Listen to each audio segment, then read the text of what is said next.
নোয়াখালীতে আছি। আশা করছি আগামীকাল নোয়াখালীর মাটি থেকে বিপিএল এর নোয়াখালী টিম নিয়ে একটা বিশ্লেষণ করব। তবে ব্যস্ততার মাঝেও মোস্তাফিজুর রহমানের 4টা ওভার মিস দেই নাই। এখন পর্যন্ত 8 ম্যাচে 15 উইকেট নিয়ে আইএল টি20-র দ্বিতীয় সর্বোচ্চ উইকেট শিকারীর নাম মোস্তাফিজুর রহমান। আমাদের মোস্তাফিজুর রহমান একটা ফ্র্যাঞ্চাইজি লিগের এই মুহূর্তে দ্বিতীয় সর্বোচ্চ উইকেট শিকারী, তারই সতীর্থ আরেকজন বোলার যিনি এই মুহূর্তে শীর্ষস্থানটা লিড করছেন। আশা করছি মোস্তাফিজুর রহমান হয়তোবা তাকেও টপকে যাবেন এবং তার দল বেশ ভালো মতো এগিয়ে যাবে। আজকের দিনটাতে মোস্তাফিজুর রহমান কিন্তু যে উইকেটটা পেয়েছেন সেই উইকেটটা পেয়েছেন একটা সিম আপ ডেলিভারিতে। নর্মালি মোস্তাফিজুর রহমান উইকেট পাওয়া মানে সেটা roll of the wrist cutter, but seam up scramble seam ডেলিভারিতে তিনি উইকেট পেয়েছেন, জোরের করা বলে উইকেট পেয়েছেন। এবং আজকের দিনটাতে যে বিষয়টা উল্লেখ করার মতো ছিল তা হচ্ছে একটু জোরের উপর করা বলগুলোতে মোস্তাফিজুর রহমান এফেক্টিভিটিটা বেশি পেয়েছেন। পাওয়ার প্লের মাঝে 2 ওভার বোলিং করেছেন, তারপর পাওয়ার প্লের পরে তিনি আরও 2 ওভার বোলিং করেছেন। ডেথ ওভার্সে একদম লাস্ট ওভার্সে গিয়ে একটু এক্সপেন্সিভ হয়েছেন, সেক্ষেত্রে 2টা স্লোয়ার বল ব্যাটার আগে থেকে প্রেডিক্ট করে ফেলেছে এবং মোস্তাফিজের লাইন ম্যানেজমেন্টটা ঠিক ছিল, কিন্তু লেন্থ ম্যানেজমেন্টের জায়গাটা কাটার অনুযায়ী একটু পেছনের লেন্থে বল তিনি পিচ করে ফেলেছিলেন। সেটা হতে পারে, যে কোনো একটা দিন এরকম যেতে পারে। তবে যেই বলটাতে মোস্তাফিজুর রহমান উইকেটটা পেয়েছেন সেটা একটা সিম আপ ডেলিভারি ছিল, স্ক্র্যাম্বল সিম ওয়েতে গেছে এবং পেসেও বিট হয়েছেন ব্যাটার, এবং সেই সঙ্গে বলটা কিন্তু পপ করেছে, সেখানেও বিট হয়েছেন। এই ধরনের বলের ক্ষেত্রে কিন্তু Mustafizur Rahman roll of the wrist করেন না। রোল অফ দ্য রিস্ট না করে বলটা স্ট্রেইট মানে একদম দেখিয়েই তিনি বলটা করেন। তবে এই জায়গাটায় একটা বৈশিষ্ট্যের জায়গা হচ্ছে, আপনি খেয়াল করে দেখবেন যে তার সিমের পজিশনটা থাকে কোথায়। সিমের পজিশনটা থাকে ডানহাতি ব্যাটারের থার্ড ম্যান বরাবর, কিন্তু তার ফিঙ্গারের পজিশনটা আসলে এক্ষেত্রে থাকে হচ্ছে ডানহাতি ব্যাটারের ফাইন লেগ বরাবর। মানে সিমের পজিশনটা থার্ড ম্যান বরাবর, ফিঙ্গারের পজিশনটা ফাইন লেগ বরাবর, অর্থাৎ ওই দিকে।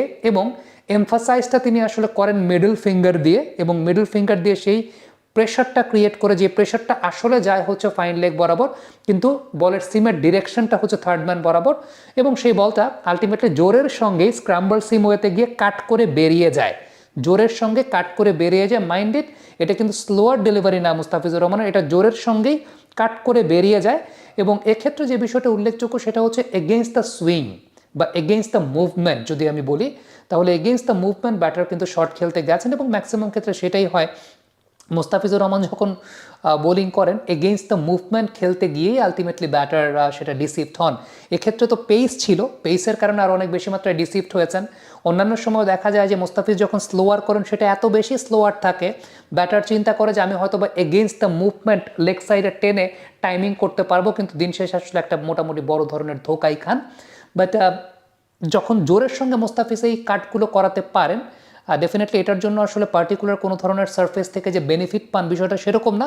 এটা মোস্তাফিজুর রহমান যে কোনো সারফেসেই করাতে পারেন, এবং তার ক্যারিয়ারের ইনিশিয়াল স্টেজে কিন্তু মোস্তাফিজ এই ধরনের কাটারগুলো বেশি করতেন। কাটার বলতে এই ধরনের সিম আপ বা স্ক্র্যাম্বলড সিমে জোরের সঙ্গে বলটাকে কাট করে বের করে নিয়ে যাওয়াটা ডানহাতি ব্যাটসম্যানের জন্য সেটা বেশি করতেন। ওই সময়টা আবার তার লেন্থ ম্যানেজমেন্টের জায়গাটা একটু সামনের লেন্থের জায়গাটা তিনি বেশি ব্যবহার করতেন। তবে এই ধরনের সিম আপ বল করার সময়ও কিন্তু রিস্টের একটা মোচড় তিনি দেন, কিন্তু ওই যে তার স্লোয়ার ডেলিভারি যেটা roll of the wrist delivery যেটা, সেটার মতো আসলে না, কিন্তু একটা মোচড় তিনি দেন, যেটা আলটিমেটলি তার ফ্লেক্সিবল রিস্টের একটা বড় পরিচয়ও। কিন্তু আদারওয়াইজ তার আরেকটা যে বোলিংয়ের বৈশিষ্ট্য যেটা আসলে যেটার জন্য তিনি প্রমিনেন্ট, সেটা হচ্ছে রোল অফ দ্য রিস্ট কাটার, যেটা মোতায়া মুরলীধরন যদি একটু জোরে বোলিং করতেন ব্যাপারটা যেরকম হতো সেরকম।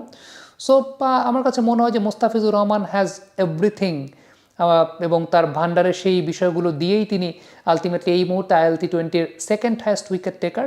That's a very good sign. টি20 world cup is ahead. I think Bangladesh is going to have a very good time in terms of bowling is concern. কারণ বাংলাদেশের মোস্তাফিজুর রহমানের কথা যদি আপনি বলেন, তাসকিন আহমেদের আগের দিন বেশ ভালো বোলিং করেছেন। সো সবাই যদি অল টুগেদার ভালো ফর্মে থাকেন, সেটা মনে হয় বাংলাদেশ টিমের জন্যই ভালো। কমেন্ট বক্সে আপনাদের মন্তব্য মতামত জানতে চাই।